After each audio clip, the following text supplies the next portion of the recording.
Okay, so at one point you started writing books. Mm-hmm.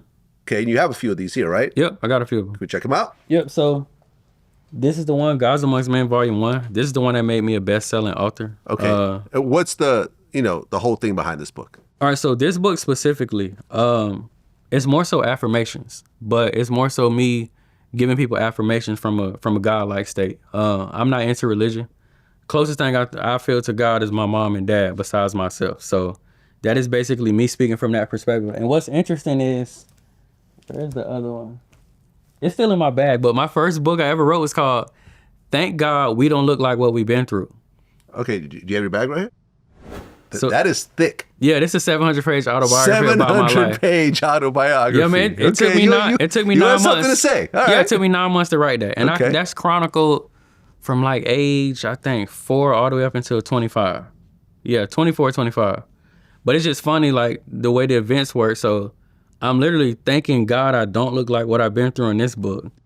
And then I'm basically speaking from, like, my God-like state in this book because just mentally going through different things and different awakenings, I got away from religion completely, and I started just solely relying on myself to self-govern and get me where I need to be. Yeah, I agree. I'm the same way. Yeah. I mean, I'm Jewish by blood, but I'm not religious. Right. You know, me and Millie's, the rapper, got into a whole argument about this the other day where he's convinced he had a situation where he was about to get into a shootout and he reached in his pocket and the gun had like fallen apart. Yeah, I remember that. He's sure that God disassembled this gun. Right. And I'm like, there's so many other variables, options for this happening as opposed to an invisible man going into your pocket and disassembling the gun. But people that believe it, you're not going to convince them otherwise. Absolutely. He thinks I'm crazy for not believing God. But I'm like, okay, that's the only reason the gun came apart? Right. And, I'm a gun owner. Guns sometimes, you could... Especially if you don't take care of it. It's going to fall apart. Exactly. Yeah. Okay, and you sold over 50,000 books? Yeah, so this one specifically, it's 4 different chapters to this, not chapters, series. Okay. The Gods Amongst Men, Volume 1, 2, 3, and 4. But this one specifically has sold over 50,000 times since 2006. Yeah, when Derrick went viral, that's what made that book go #1 on Amazon.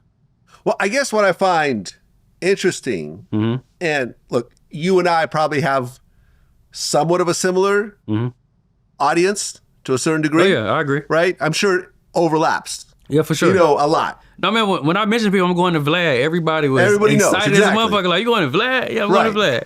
So I just feel like my audience is not going to read a 700-page book. Agree. Right? Reading in general, I feel like my audience, I would have a hard time pushing like an actual book to my audience. I agree. Did you think about that coming into it? I didn't. I had to learn that lesson hard early on. I remember like, even as I was making money, it would fluctuate at times. And I remember just like going through it. I remember going through a state of depression, like when the money like completely started to, it wasn't gone, but it was nothing like what it was previously. And I remember having a conversation with David Banner. He's a good friend of mine. He was telling me, he's like, to not hang my hat and my results on the response of the people. If you know internally that you're doing what you got to do and you gave it your best, that's what you hang your hat on. But people are going to fluctuate. Seasons are going to fluctuate.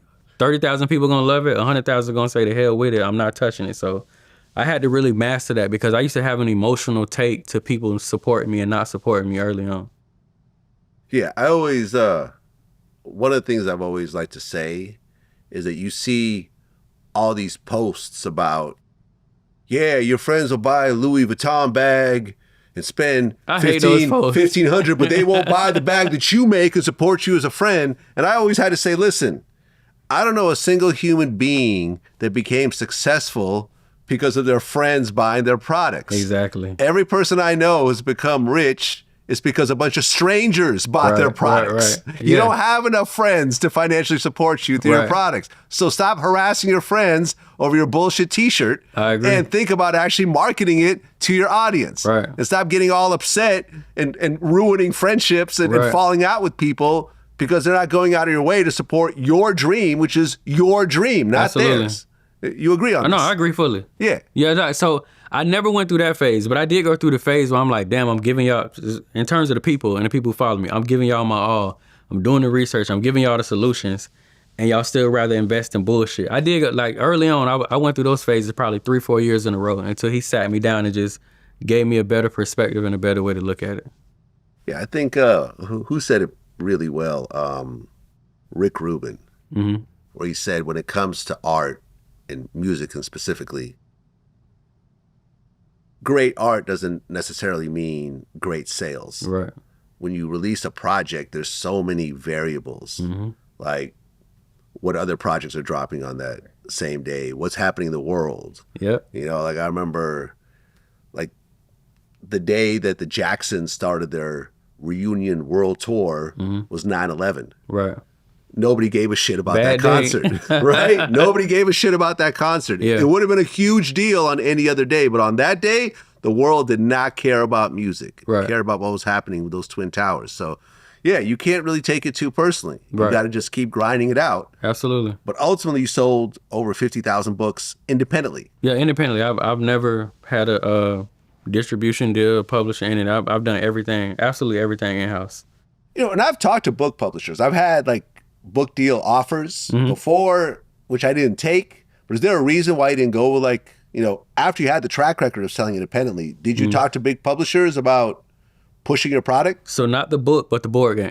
There was a conversation with Hasbro. Oh, okay. And, it's as big as it gets pretty much. With Yeah, with yeah. board And it games. was that conversation the conversation went well, but just the things that basically this is what they said. It was 3 things that stood out to me. If you do a deal with Hasbro, you have to attach Opoly to the game. So I don't know if you've seen other board games, but you'll see like Oaklanopoly or this Opoly. Huh. They make sure that you're going to essentially become a mascot for their brand because Monopoly. yeah, every time you sell your shit, you're gonna make sure their name attached to it inside of the packaging and all. Number 2 was, I remember like there's a portion of my board game where I talk about the disparities between the sentencing of crack cocaine and powder cocaine culturally and how it affects different cultures. I remember the guy telling me, he was like, I'm not telling you what to put in the game, but you're gonna have to, quote unquote, soften the information. And oh yeah, and the other one was they also control your amount of units of production per year. And that was something I didn't want. So like if I had signed a deal, they basically could have told me like, all right, well, we'll in-house 20,000 copies of the game and then you get another 20,000 copies next year. And I just was like, nah, I'm doing too many units. I'd rather just do it the hard way, go independent, do the business with China, and then handle it myself when they make it to the States.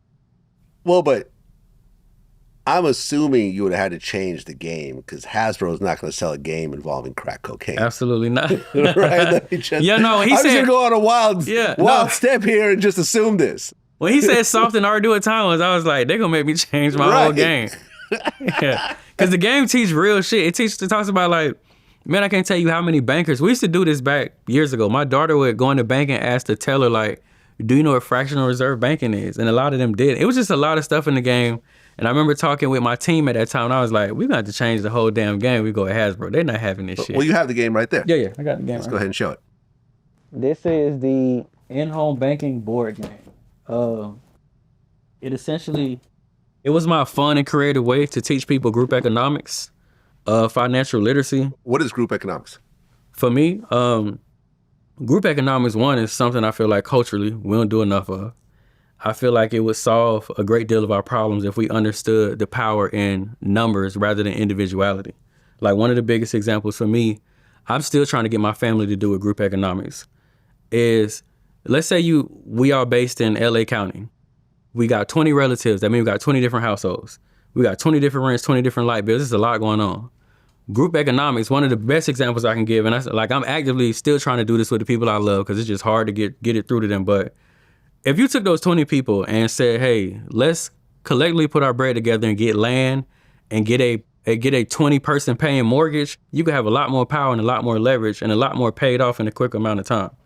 So for me, that's one of the biggest things. One of the biggest examples I give with group economics in terms of family and culture is like you'll have 30 relatives in one city who are struggling. 20 of us late on the rent. 20 of us can't pay the water. 20 of us getting extensions on the lights. We can mount up together and really like have a more powerful stance and a powerful foundation. But yeah, culturally, we just haven't got there yet. I mean, you see that with certain cultures. I think Absolutely. Like with Indians, Yep. they're really big on this. Yep. Like they'll all live in a small apartment and they'll all like pool their money together until someone could buy a house. Right. that first person in line will buy a house, move out, and then the process will start over repeat for the next cycle. person. Yeah. But everyone is basically, 5-6 people in a 2-bedroom apartment living under their means so they could actually get that money so people could be self-sufficient. Exactly. But you don't see that in other cultures too much. I've seen it down in Florida. I hope I'm not saying this wrong. I believe they are Mexican, but they do it too. Like they'll come 30 deep to a construction site. You'll look up in 5 years and now they got 6 houses. Or I've seen the Asian culture with the nail shops. They're gonna have the babies in there working, the kids, auntie, grandma, everybody. Then 3 years later, they got 8 franchises and they controlling the city and bleeding out the other cultures because that's their go-to to get their nails done. Yeah, no, I mean, there's definitely power in that, especially when individuals don't have a lot of money. Right. You could pull it together. Yeah, but it's hard to do because everyone still wants their own place. Yep. Everyone still wants cable. Everyone wants a car. Yeah. People don't want to go without. No, that's a fact. Yeah.